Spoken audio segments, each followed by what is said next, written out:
Jimmy and JoAnne, we're going to be talking about something tonight that you guys are experts in, and that everybody here, everybody around the United States is beginning to get a sense of. It appears that Obama's Libyan model is being used right here on the streets of the United States of America. How you guys doing tonight?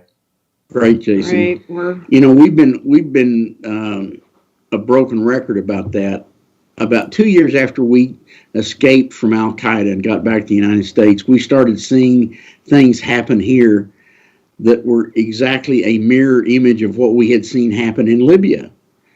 And as things were progressing, we kept saying, "Hey, listen, it's getting worse." And these invaders are coming in from Libya and other countries. You know, they're being trained there.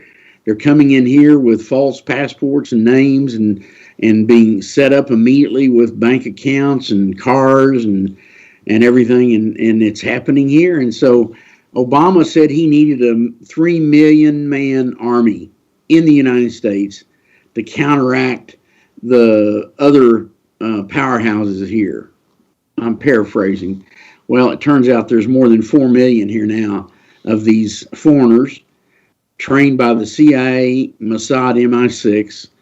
And after their English was good enough, they were given new names, new Libyan visas, new Syrian visas, new Yemen visas, shipped in the United States, where they were funded with bank accounts of $1 million to $4 million each, and they were the State Department gave them green cards. Green cards, that was under multiple entry visas, and green cards. And so, you know, they've been flowing in here, and they're all over the United States. And they own we know for sure one of their groups owns a Nissan dealership in Florida, and huge used car dealership. And they buy every used car they can get at the auction because they've got people constantly flowing in there, and they put them in a used car and off they go, you know. So But isn't it also true, Jimmy, that they can use these used car dealerships to launder a lot of money? You could sell a car for a lot less than it's worth or a lot more than it's worth. Yeah, but I don't think, see, Jason, that's not even a problem with them, because they have so much money legitimately in the system that they stole. You know, they stole $500 billion from Libya. That goes a long way. And yes, there's a lot of drug money and other things, you know. But I think most of that money is used to buy and sell arms and stuff like that. They trade this good for that good. But here in the United States, they're not buying anything. They're being supplied weapons and explosives and training, everything by the intelligence agencies. And riot gear. And when we saw these mercenaries in Libya with flak vests and stuff like that. When I saw New York yesterday, and these goons completely decked out in the latest urban attack gear, you know, where in the hell did they get it? Because that's military hardware. And, you know, if you go try to buy armor, body armor, it's very expensive. But if you try to buy a complete suit, when you start getting the plates on your arms and your back and your legs and the helmets and the shields and all this other stuff, you're talking about a hell of a lot of money. And, you know, but they have to be qualified to get them too. You can't just, not any person can go buy the riot gear. Yeah. Doesn't this stuff look a little bit homemade? Isn't it like rollerblade? No, some of it, but Jason, there's a whole bunch of it that's top grade military stuff. Now there's a bunch of it, it does look homemade, but I can guarantee you the core criminals, they've got the padded helmets, they've got the shields that are made of Lexan, they've got body armor, leg armor, everything. In Libya, when they brought these mercenaries into Libya, they did it all. They started to bring them in about 6 months before, and the Libyans were saying, these people are coming in our country, we don't know who they are. But they armed them, and they put these kind of weapons on them, gear on them, and they had Blackwater, our CIA operatives, on the ground, directing them. You've seen the police in New York direct them to the location for a uprising. So, you know, the problem is we in the United States no longer have a government. We've got a mafia state. We've got collusion from criminal governors and mayors and people like that. And the police are actually in place to protect the rioters, Antifa, the militants. That's clear. They're militants. They're not rioters, they're militants. Yeah, they're not protesting anything. They won the election supposedly in their minds. So, they're not what are they protesting? Nothing. What happened in Libya is they shut off the internet to anybody who was putting out the truth. They shut it off. That's what's happening right now. They had to move from one hotel to another to even get on the internet again. Jason, you've been suffering for that for how many months or a year or whatever? 4 years. Well, yeah. So, they've been doing it. Now they're accelerating their lockdown of the communication links because they cannot have the people of the United States know what they're doing. What happened in Tripoli and what still goes on in Tripoli is they call them militias, but they're the same thing as this Antifa people. Mercenaries. Some of them are Libyan citizens who they consider rats, traitors against their country, but the majority of them are what you would call ISIS or they have they're mercenary invaders is what they are, and they're put in there by the people that want to control Libya and steal money from it. And they roam the streets. They look like these guys, only they are a little bit rougher looking. They carry AK-47s on them. They're on every street. People have no freedom to shop. If a shop were to be a pro-Gaddafi or a pro-past government person, they'll be arrested. They'll be put in jail. As has been threatened by these criminals that were now supposedly put into office. We're going to find every Trump supporter. We're going to make sure they get fired. We're going to take things away from them. We're going to kill them. We're going to chop them up. All these things that are just, How do you censor the president of the United States? Who gave you the power to do that? Yeah, but listen, this is one of the most troubling things. I mean, not to put Twitter over physical violence against people and stuff like that, but what this represents, that a 40-year-old schmuck who runs a company that just a few years ago was like a stupid game essentially on the phone, now has expressed to the world that they have power over the ability of the president of the United States to communicate with the people. To me, this right here cannot be allowed to stand. Forget about Donald Trump. This is against the office of the President of the United States. I think Twitter is an enemy of the United States and should be shut down by the Army.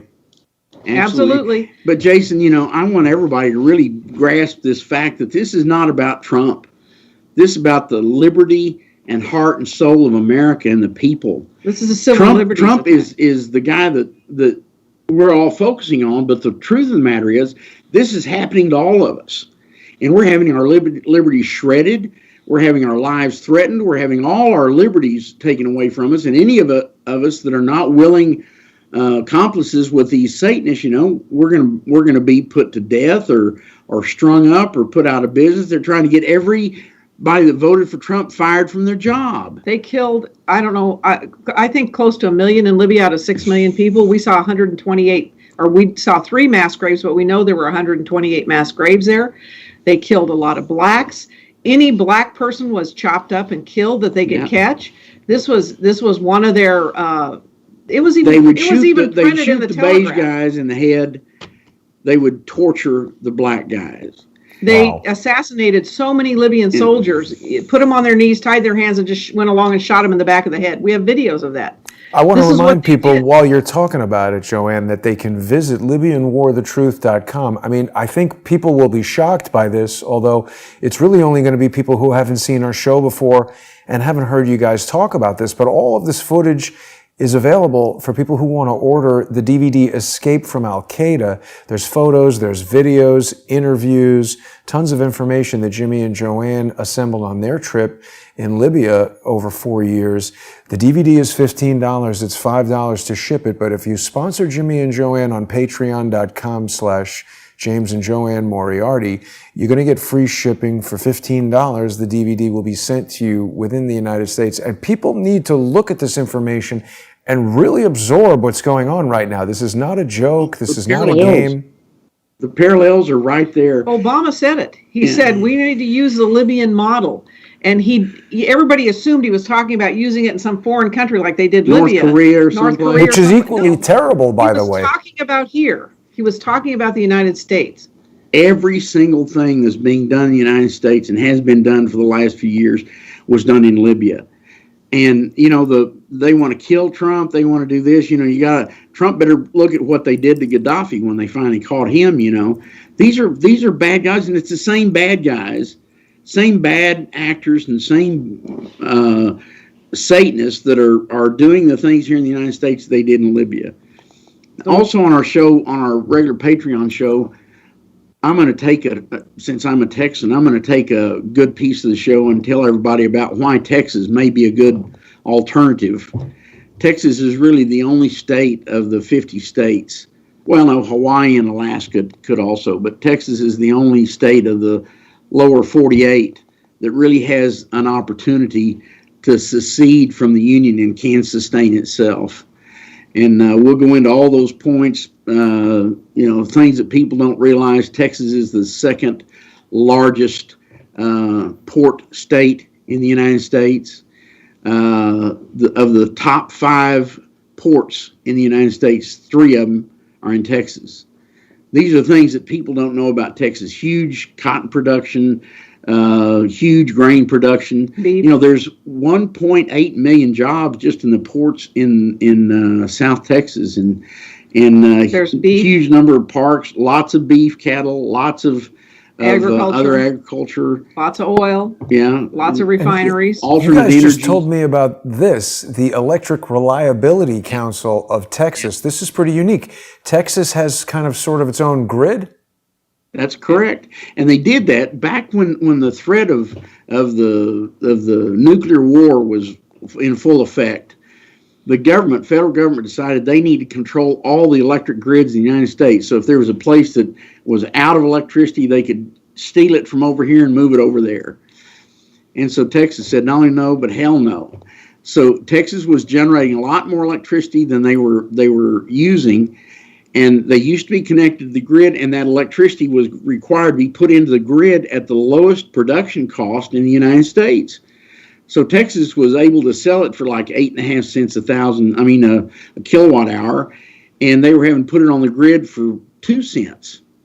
And so they didn't like that very much. So they put a DC bridge, because AC, you can't really measure how much. AC goes both ways. It's real hard to measure if you've got an in and an out. And line loss, right? Not only line loss, but also the use. When it comes to your house, it comes in and bam, the meter can read it. But it's not going out the other side of your house. If it was coming into your meter and then going out the other side of your house, they would have no idea how much you were really using. So to get around that, Texas put in a DC bridge up in the north central part of Texas. So it's AC, it's converted to DC, goes through a DC metering system, and then converted to AC on the other side. So they know exactly how much electricity is going into the grid north of Texas. And so they can charge accordingly. In addition to that, if Texas decided to step away from the criminal government or whatever, if that was what Texas chose to do, they could shut off that bridge, and they're independent, completely independent for electricity. And that's a big factor because everything in this modern world runs off electricity. So you'd be hard pressed not to suffer from that. So oil and gas production, Texas has always been top, and they have a huge Permian Basin reservoir. In fact, one of the grades of crude is always listed as the Texas Intermediary crude. And so you've got nuclear power facilities. You've got lots of game, shot meat, if you would, wild pigs, deers, all kinds of animals that are lots of water. Yeah, lots and lots of water. Huge We've got reservoir. all this data on the real part of the show, and it'll be really interesting for everybody to see just how rich a state Texas is. So, when you're putting How much will the DC lose if Texas steps away? Oh yeah, DC receives $38 billion more a year From Texas. than what Texas passes to DC. The shortfall on the Texas side is $38 billion. So we receive $38 billion less than we send to DC, and it's been that way forever. But not only that, natural gas. Texas is a huge natural gas producer. When generate electricity that way too. Yeah, but I'll think of the name of the pipeline. There's a pipeline goes from Texas to Chicago, another one goes up to the east. When natural gas is put into that pipeline, it is sold into Chicago at half of what the people in Texas pay for it. and you have all the transportation expenses. So, Texas would be money ahead to walk away from all that. But you got to remember, Lyndon Johnson and Sam Rayburn ran this government for 30 years. Big criminals. And they were absolutely liberal commie-cons, And so they passed all these laws which were really damaging to the people of Texas, but Texas had all these resources and ship them up to those places that were fully Democrat, like Chicago and other places. So, wow. I'm sorry to distract from what you're saying because it's extremely important, but you mentioned something earlier that I just wanted to add one more comment on with Antifa taking over the streets. A lot of people know Andy Ngo is a Portland journalist who was very early on this Antifa problem, and apparently this bookstore in Antifa, Powell's Bookstore in downtown Portland, has evacuated its customers after Antifa showed up to demand that Andy's book, Unmask, be banned. And this is a book that tells you a lot of what you need to know about Antifa, but they don't like it, so they're shutting down stores. It's give us what we want or there will be violence. Powell's book, that's the way the militias are, the terrorists are, exactly in Libya. They go into people's stores, they take what they want. Sometimes they go into people's houses. Oh, we don't like the TV you're watching. We're just going to take your TV. We're going to take your daughter, by the way, too. We're going to take. How long until we reach that here, JoAnne? It feels very like close. It's very close. Yes. I know Powell's bookstore. I lived in Oregon for a long time. Things are moving they're accelerating, Jason, at a logarithmic progression. The curve is going straight up now. I think Wednesday emboldened them. That, to me, was an operation.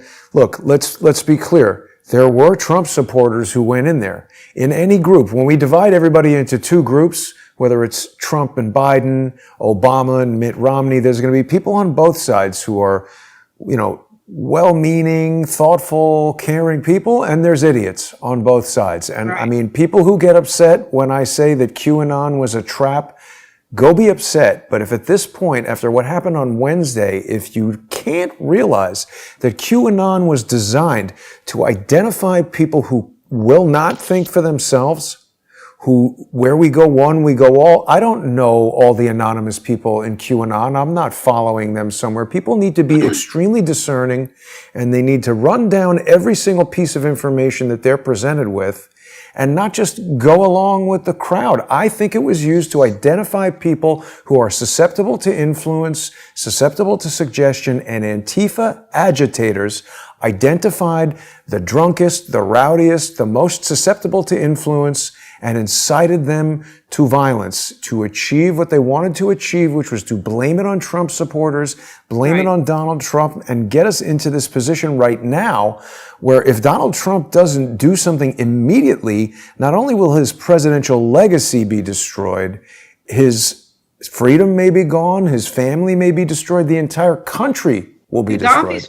Gaddafi's family has no freedom. Yeah. They had to all leave or be under lock and key, and when they left, then the International Criminal Court had cases against them that were trumped up that had nothing to do with anything they ever did. They confiscated every account with a Gaddafi name on it worldwide, and all these things that were done in Libya are being done here. They're still trying to say that any person, Gaddafi person or supporter can't run for office. That's been thrown out by the UN. But those are the things they try to do. And when you've got 80 million people who voted for you, you've got a lot more that support you that didn't vote. So this is a big problem for them here in the United States. Libya didn't have that many people. And you got these career criminals that have been in D.C. for way too long. They shouldn't have been there for 30 minutes, but they've been there 40 years. And all of them have been caught with their hand in the till. They married to foreigners who are attacking the United States. Gave themselves a $50,000 a year raise because of the COVID and wouldn't give anybody more than $600 in the United States. And it's the U.S. money, And they play games with like the divestiture of the post offices. That's one of the biggest criminal enterprise I've ever seen, and that was put in place for Feinstein and her husband and company. Finally, she's being investigated, but no investigation ever goes anyplace. Right. They investigate for 2 years, and then they say we found nothing. Right. So, Well, there's a lot of material for us to get into tonight. People are going to be able to join us on the sponsor-exclusive program in just about 10 minutes on patreon.com/James and JoAnne Moriarty. And it'll be simulcast, of course, on subscribestar.com and patreon.com/crowdsource the truth. JoAnne, do you want to just quickly take us through some of the top notes of what we're going to be talking about tonight? Okay, we're going to Tell talk them about the 2 calls that you got from the tribal leaders. Yeah, we got 2 calls yesterday from the tribal leaders. They're watching the news. They're seeing some of their own intel coming out from their own intel people. And they said, don't the people of the United States realize what is happening? We watch this happen to our country. It's the exact same thing happening to yours. They're very upset about it. We're going to talk about what they said. Why aren't the people of the United States doing something? And the fact of the matter is, United States people haven't had a voice in I don't know how long. And, same thing happened with Libya. The Libyan people still have no voice. We've all been kept happy with our beer and pizza. The media is their biggest tool. And Right. when the media falls, then we're going to see some real problems for them. And the media will fall, I believe. I think everybody is expecting that. Well, of course, they've been executing a plan for the past 20 years to basically reinvent and control the new media. And now we see, I mean, look at this guy. 2001, you could have put a video of him in a cave with a CNN microphone and you'd be like, is that Osama? Yeah, really? Yeah. Oh, God. I can't say he looks like an armpit with eyes because I kind of look the same way, but, really. You were much more handsome than Jack Dorsey, I got to tell you, Jimmy. Thank you so much. But listen, we'll be back on in just a few minutes. People are going to join us for the sponsor-exclusive segment of the show. We look forward to seeing everybody over there. And if this is all new to you and you haven't seen Jimmy and JoAnne before, make sure you visit LibyanWarTheTruth.com. Order the DVD. I think we're all going to be spending quite a bit of time at home under a Joe Biden presidency, as long as our cities remain standing. So it's a good opportunity to dig out that old DVD player and check out Jimmy and JoAnne's DVD. By the way, when the internet gets shut off, mailing around DVDs is going to probably be something that we get back into again. So Jimmy and JoAnne are actually way ahead of their time. Groundbreaking technology there. We'll be back in just a couple minutes. We'll see everybody over on Patreon and Subscribestar. Thank you for watching. Stay safe, everybody. Thank you, Jason.